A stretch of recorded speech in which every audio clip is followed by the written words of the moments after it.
I watched them loaded into the back of a black SUV on the night of September 14th, 2019. A creature no bigger than a 3-year-old child, covered in reddish-brown fur, strapped to a medical gurney, and very much alive. What I saw that night in the mountains of Northern California changed everything I thought I knew about what lives in our forests, about what our government knows, about what they're willing to hide. My name is Marcus Webb. I was a wildlife biologist for the U.S. Forest Service for 23 years. I had security clearances. I signed non-disclosure agreements. I followed protocols, but some secrets are too heavy to carry alone. This is the true account of what happened to Subject 7B. That's what they called it in the reports. Clinical. Detached. Like it wasn't a living, breathing infant of a species we've denied exists for over a century. I called her something else. I called her Hope. And I need you to understand what I'm about to tell you isn't speculation. It isn't folklore. Every detail I share comes from what I witnessed firsthand, what I documented in violation of federal orders, and what I've spent 5 years piecing together from sources who risked their careers to talk to me. Some of it is confirmed fact, some remains theory, and some of it, the parts that keep me awake at night, remains an unknown mystery that I may never solve. But I'm getting ahead of myself. Let me take you back to the beginning, to the fire, to the screaming, to the moment I first heard a sound that shouldn't exist. The Klamath National Forest fire of September 2019 doesn't appear in most news archives anymore. If you search for it, you'll find brief mentions of a controlled burn that exceeded parameters. 14,000 acres, evacuations in 3 counties. Standard wildfire language. What you won't find is any mention of what we discovered in the aftermath. I was part of the damage assessment team. My job was cataloging wildlife casualties, documenting habitat destruction, and recommending recovery protocols. I'd done it dozens of times before. Fires are devastating but predictable. You know what to expect. You expect dead deer, displaced bears, burned owl nests. You don't expect to find a creature holding its dead mother's hand. The call came in on September 12th, 2 days after the fire was contained. A ranger named Patricia Vance had been surveying a remote section of the burn zone near Marble Mountain. Her voice on the radio was wrong, not panicked exactly, worse, hollow. "I need Webb out here," she said. "Now. Don't send anyone else, just Webb." Patricia and I had worked together for 11 years. I'd seen her handle charging bears, injured hikers with compound fractures, even a mountain lion that wandered into a campground full of children. Nothing rattled her. She was rattled. I drove 40 minutes on fire roads still warm from the burn. The smell was overwhelming, charred pine, ash, something else underneath that I couldn't identify. Something organic and wrong. When I found Patricia, she was standing at the edge of a ravine, staring down at something I couldn't see. She didn't turn around when I approached. "Patricia, what did you find?" she pointed. Her hand was shaking. I looked down into the ravine, and the ground fell out from under everything I believed. What I'm about to describe is confirmed. I photographed it. I took samples before they were confiscated. I have documentation that exists in 3 separate secure locations, none of which I'll reveal here. At the bottom of the ravine lay a body, female, approximately 7 feet tall, covered in dark brown fur that had been partially burned away. The facial structure was neither human nor ape. Something between, something evolution forgot to tell us about. Her hands were massive, her feet even larger, but her eyes, even in death, held an expression I recognized: grief.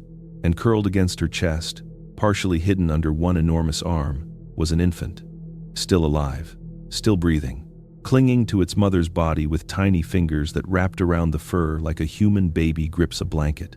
"It won't let go," Patricia whispered. "I've been here for an hour. It won't let go of her." The infant was small, maybe 20 pounds. Its fur was lighter than its mother's, reddish-brown with patches of gold near the face. Its eyes were closed, but I could see the chest rising and falling, and then it opened its eyes. I need you to understand this next part because it matters. It matters for everything that came after. When that infant looked at me, I didn't see an animal. I saw recognition. I saw fear.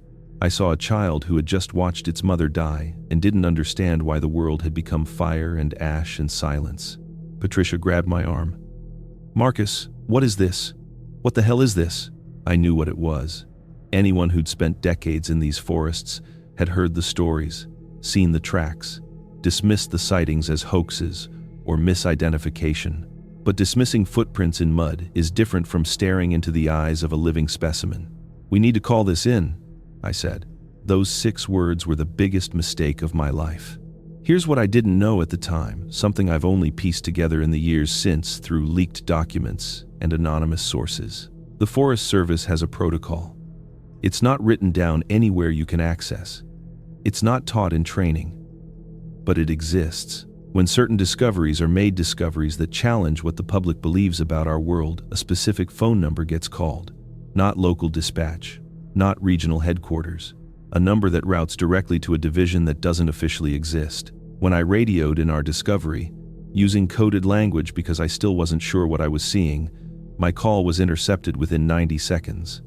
A voice I didn't recognize came on the line. "Agent Webb, maintain your position. Do not interact with the subject. Containment team is en route. Estimated arrival: 4 hours." I'd worked for the Forest Service for over 2 decades. No one had ever called me agent. Patricia heard it too. Her face went pale. "Marcus, who was that?" "I don't know. Should we wait?" I looked back at the infant. It had started making sounds. Soft, keening cries that sounded so human it made my chest hurt. It was still holding its mother's hand, still waiting for her to wake up. The temperature was dropping. Night would fall within 2 hours. That infant had already survived a wildfire. It might not survive exposure. "No," I said. "We're not waiting." Patricia didn't argue. What happened next would haunt both of us forever, but for different reasons. I want to be clear about something. What I did next was a violation of protocol. It was technically a federal offense. I understood the consequences, and I made the choice anyway, because some things matter more than procedures. I climbed down into that ravine. Patricia followed. The infant watched us approach, its cries growing more frantic. When I got within 10 feet, it bared its teeth, tiny teeth, barely formed, and made a sound halfway between a growl and a sob. It was terrified, but it was also protecting its mother's body, even in death. "Easy," I said, keeping my voice low. "Easy. I'm not going to hurt you." I knelt in the ash. The heat from the burned ground seeped through my pants. The infant's eyes tracked my every movement. Slowly, I reached out my hand. It bit me, not hard. The teeth were too small to break skin. But it bit me, then immediately let go and started crying harder.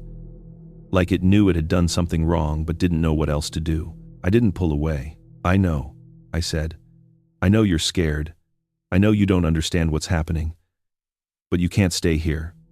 Your mom," my voice caught, "your mom isn't waking up, and if you stay here, you'll die too." This is the part I still don't understand. The part that remains an unknown mystery no amount of research has explained. The infant stopped crying. It looked at me, really looked at me for a long moment. Then it looked at its mother's face, then back at me, and it let go of her hand. Patricia and I carried that infant out of the ravine as the sun began to set. It weighed almost nothing. Its fur was matted with ash and dried blood. Its heartbeat against my chest was rapid and thready, but it didn't fight us. It curled against me like it had curled against its mother. Trusting, desperate, alone. I'll carry that feeling with me until I die. We made it back to my truck just as headlights appeared on the fire road. 3 black SUVs, no government plates, no identifying markers. They moved in formation. Professional, practiced, like they'd done this before. Patricia swore under her breath. That was way less than 4 hours. She was right. They'd arrived in 90 minutes, which meant they'd been close, which meant they'd been waiting. But waiting for what? The vehicles stopped 20 feet from us. Doors opened. Men and women in tactical gear emerged. Not military exactly, but close. Each carried a sidearm. Each wore the same expression. Controlled, unreadable, trained. A woman stepped forward. Late 40s. Late 40s. Silver hair pulled back. Eyes that evaluated everything and gave nothing away. "Dr. Webb," she said. "Not agent this time. I'm Director Chen. We'll take custody of the subject now." The infant whimpered against my chest. "Her name isn't the subject," I heard myself say. Director Chen's expression didn't change. "Doctor, I understand this is emotional. You've experienced something unprecedented, but that creature is federal property as of this moment, and you will surrender it immediately." Federal property. Those two words told me everything I needed to know about what would happen to this infant, about the tests, the examinations, the sterile rooms and fluorescent lights, the scientific curiosity that would treat her not as a child, but as an anomaly to be studied. And here's where I need you to understand something crucial, something that factors into everything that came after. I had a choice in that moment: give up the infant and walk away with my career intact, or fight for something I'd only known existed for 3 hours. I wish I could tell you I made the brave choice. I didn't. Director Chen's team surrounded us. There was no scenario where I kept that infant. No world where Patricia and I, two biologists with nothing but flashlights and first aid kits, held off a tactical response team. So I did the only thing I could. I held her closer. Let her feel my heartbeat. Tried to communicate through warmth alone that not all humans were cold. "Please," I said to Chen, "at least tell me she'll be cared for, that she won't suffer." Chen's mask slipped. "Just for a moment. Just enough. We're not monsters, Dr. Webb. We're preservationists. This species has been protected by this program for longer than you've been alive. She'll be safer with us than anywhere else on Earth." She gestured to one of her team, a younger man with kind eyes and gloved hands. "Gently," Chen ordered. "She's been through trauma." The man approached. Slowly, carefully. He produced a soft blanket from somewhere and held it open. And the infant, this impossible, miraculous child I'd known for less than a day, looked at me one last time. Then she reached for the blanket. They loaded her into the back of the second SUV. I saw the setup briefly through the open doors. A padded carrier, heat lamps, monitoring equipment, medical supplies. This wasn't improvised. This was a system, a protocol, something they'd done before. Director Chen handed me a document. 6 pages, dense legal language. "Your signature indicates acknowledgement of classified biological incident protocol 7 Delta. You will not discuss what you've witnessed with anyone outside this team. You will not photograph, record, or document this encounter. You will report to the provided address within 48 hours for a full debriefing." I read the document. My hands were shaking.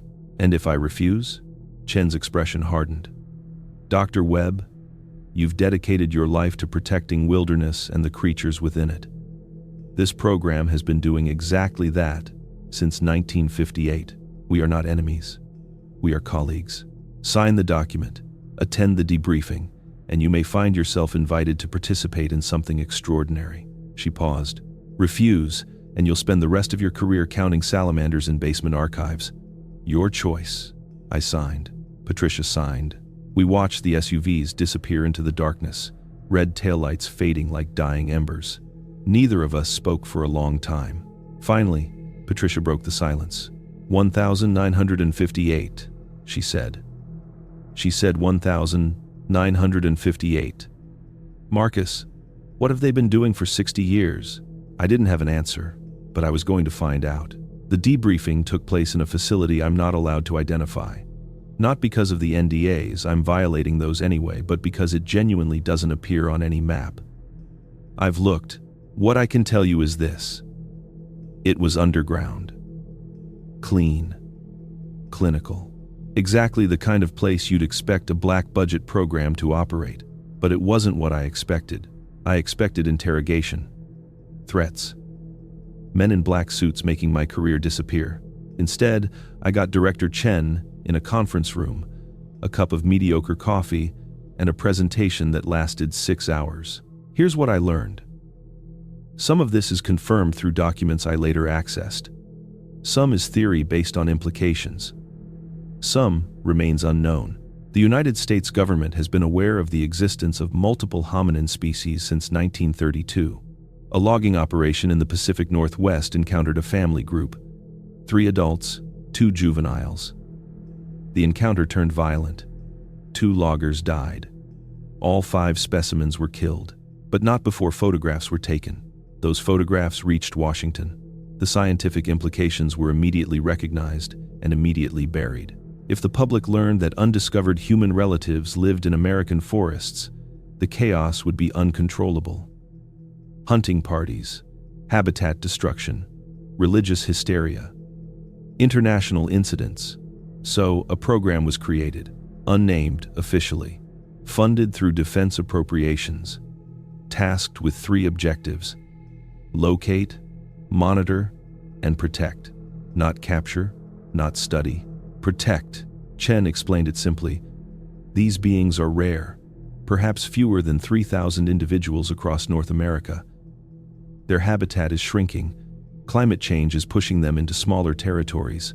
Forest fires like the one you just witnessed are destroying family groups that took decades to establish. She pulled up a photograph on the screen.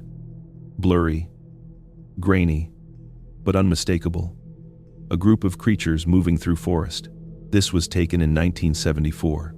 That family group, we designated them as Population 7, lived in the Klamath region for 45 years. The fire killed 6 of them. The mother and infant you found were the only survivors. The infant, I leaned forward. What happened to her? The baby? Chen hesitated. The first hesitation I'd seen from her. Subject 7B is alive. She's being cared for at a facility specifically designed for rehabilitation of young specimens. She'll be monitored until she's old enough to survive independently, then released into protected habitat. How long will that take? Unknown. We've never successfully raised an orphan juvenile to maturity. They require something we can't provide. What? Chen's expression shifted. Something almost vulnerable. Family. I should have walked away. Signed my NDAs. Returned to my normal life. Counted my salamanders. That's what a smart person would have done. I want you to understand why I didn't. When that infant looked at me, when she let go of her mother's hand and trusted me, something broke open in my chest. Something I'd kept locked away through decades of professional detachment. She chose me, and I'd handed her over to strangers who called her a subject and tracked her with numbers. For 3 months, I followed the rules, attended follow-up briefings, signed additional paperwork, watched my security clearance expand to levels I didn't know existed, and I quietly began documenting everything. Every facility location mentioned in passing, every personnel name, every reference number, every detail that might help me find out what was happening to Subject 7B. In December 2019, I found what I was looking for.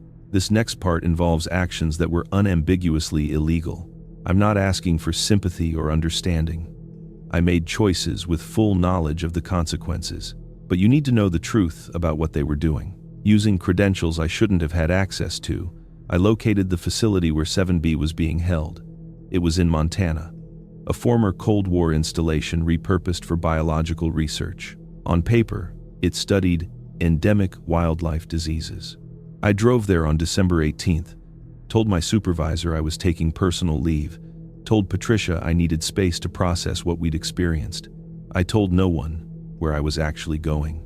The facility was surrounded by 12-foot fencing topped with sensors, security checkpoints at every access point, armed guards in unmarked uniforms.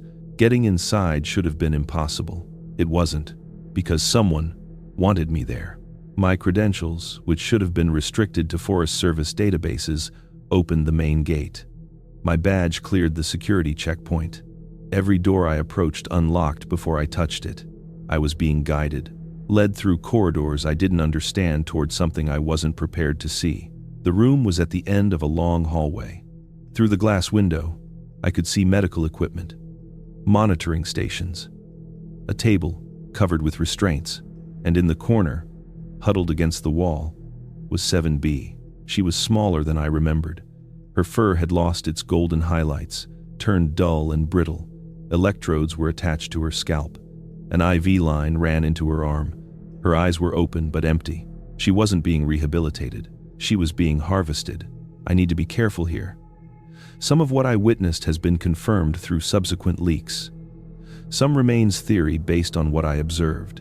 And some, the worst parts, I may never be able to verify. But here's what I believe was happening. The program Chen described, locate, monitor, protect, had evolved. Somewhere in the 6 decades since its founding, objectives had shifted. Protecting a rare species became studying a rare species. Studying became experimenting. Experimenting became exploiting. The creature's unique biology held secrets. Their immune systems were extraordinary, resistant to diseases that devastate humans. Their cellular regeneration was unprecedented. Their neurological structures suggested forms of communication we couldn't comprehend. And the program had decided that understanding these secrets was worth more than 3,000 lives hidden in the wilderness. 7B wasn't being prepared for release. She was being prepared for dissection. I stood at that window for what felt like hours. The infant who had trusted me, who had let go of her dead mother because she believed I would protect her, was going to die in a concrete room under fluorescent lights while scientists cataloged her organs.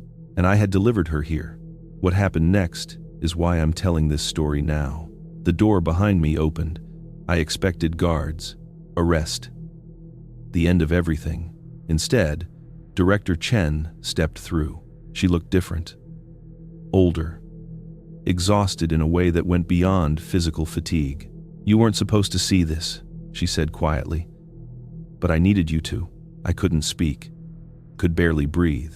The program I described, the one I believe in, still exists," she continued. "But it's been corrupted. Faction within faction. People who see these creatures as resources rather than beings." She moved to stand beside me at the window. "I've been fighting them for 15 years, losing ground every day, and I realized something. The only way to stop this is to expose it." "Why me?" "Because she trusted you." Chen's voice cracked. "I watched the footage from the ravine, the moment she looked at you and let go. In 60 years of this program, I've never seen that. They don't trust humans.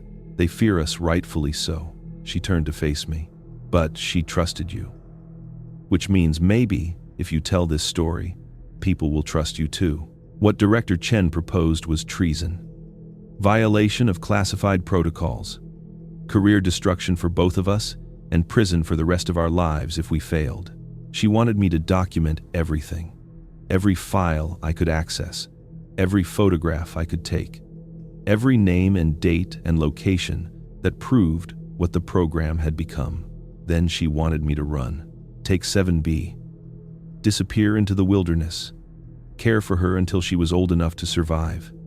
And when the time was right, when enough evidence had been leaked, when enough questions had been raised, go public. Burn the whole program down. "I can't get her out alone," Chen said. "The security here is designed to stop people like me. But you're a biologist, a Forest Service employee. No one suspects you of anything. You're asking me to kidnap a classified specimen. I'm asking you to save a child's life. Here is what is confirmed.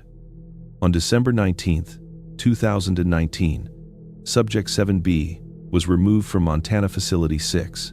The official report states, specimen loss due to equipment failure. No investigation was conducted. No personnel were disciplined. Here is what remains theory. Director Chen's faction within the program orchestrated the equipment failure. Security systems were disabled. Cameras were looped. Guards were reassigned. And here is what I can tell you from personal experience. Carrying a 20-pound infant through a ventilation shaft at 3 a.m. while alarms blared in the distance was the most terrifying moment of my life. We made it to my truck. 7B was sedated, a necessity that haunted me, but she couldn't be allowed to make noise during extraction. I drove north, then east, then south, changing directions, avoiding cameras, paying cash for everything. For 6 days, I drove. The infant woke on day 2, confused, frightened, in a strange place, with a human she barely remembered. But when she looked at me, really looked at me, I saw something shift. Recognition, she remembered. I won't tell you where we went. That location remains protected, for reasons I'll explain. But I will tell you about the next 4 years. 7B, I called her. Hope grew slowly, much slower than human children. By 2023, she was roughly equivalent to a 7-year-old, though her actual age was closer to 5. She learned to walk upright, though she preferred moving on all fours through rough terrain. She learned to communicate through sounds and gestures, a language we developed together, unique to the two of us. She learned to fish, to forage, to read the forest in ways I never could. And she learned to trust, not just me. Patricia joined us in 2020, bringing supplies and expertise. Lisa, a veterinarian I'd met through Patricia, followed in 2021. By 2022, we had a small network of people dedicated to Hope's care. Chen provided resources from within the program, false trails to keep investigators away, warning when search teams got too close, information about other populations we might connect Hope with someday. Because that was always the goal. Hope couldn't spend her life with humans. She needed her own kind. Family, community, the things we could never provide. In spring of 2024, we found them. This discovery changes everything we thought we knew about these creatures, and I need you to understand its significance. A population, living, thriving, deep in wilderness I won't identify, 13 individuals, 3 family groups, 2 infants younger than Hope, and an elderly female who, when she saw Hope emerge from the tree line, made a sound that shattered my heart. Recognition. Hope's grandmother. She had survived the fire. Assumed her daughter and granddaughter were dead. Grieved for 4 years, and now her granddaughter stood before her. Healthy, alive, cautious, but curious. I watched them approach each other. Slowly, carefully. The old female reached out with massive hands, touching Hope's face, her shoulders, her hair, making sounds that needed no translation. You're alive. You're alive. You're alive. Hope looked back at me once. Just once. Then she walked into her grandmother's embrace and didn't look back again. I stayed in that region for 3 weeks, watching from a distance, making sure the integration was successful. Hope adapted quickly. The other juveniles accepted her. The adults were cautious but welcoming. Within days, she was foraging with the group, learning their patterns, becoming part of their family. She never approached me again. I'd like to tell you that didn't hurt, that I understood, that letting go was easy because it was right. But I'm not going to lie to you. I raised that child for 4 years, fed her, sheltered her, watched her learn and grow and become something extraordinary. And walking away was the hardest thing I've ever done, but it was also the best thing. Hope was home. I'm telling this story now because Director Chen died 3 months ago. Officially, it was a car accident. Single vehicle, rural road, no witnesses. I don't believe that. Her death means the protection she provided is gone. The faction within the program, the one that saw Hope as a resource, not a child, has grown stronger in her absence. They're looking for Hope, for the population we found, for any leverage they can use to restart their experiments. I'm telling this story because exposure is the only protection left. If the world knows these creatures exist, if millions of people demand their protection, then hiding them in classified programs becomes impossible. I'm telling this story because Hope trusted me, and I will not betray that trust again. Here's what I want you to take from this. Confirmed.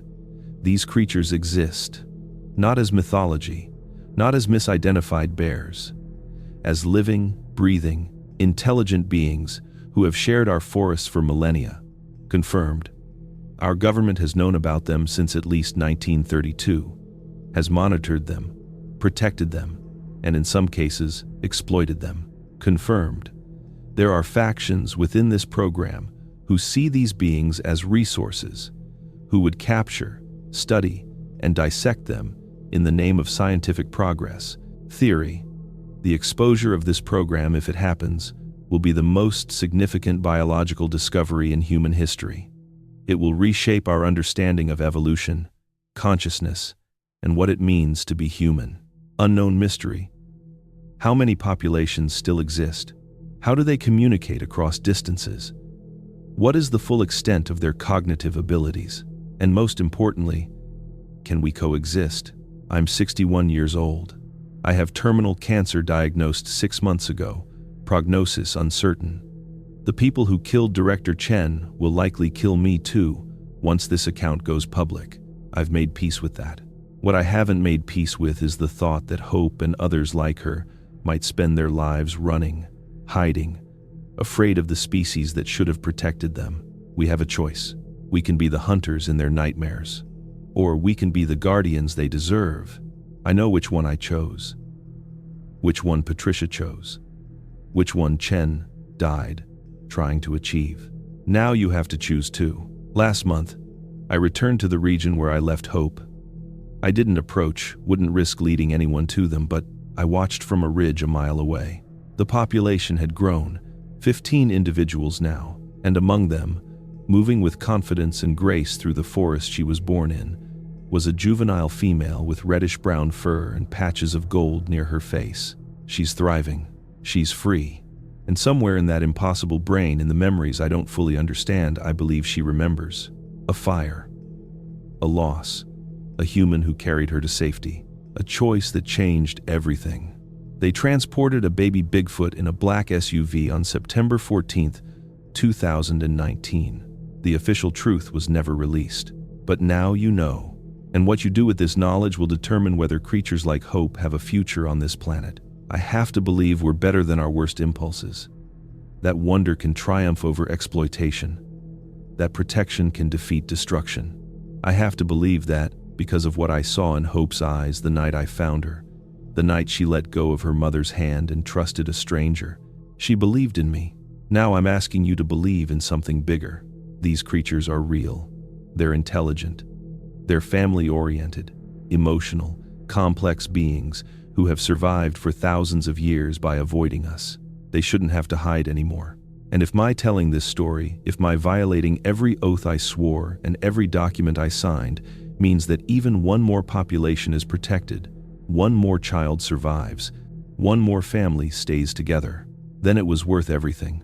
Hope is out there tonight, sleeping under stars, surrounded by family. That's the only ending this story needs.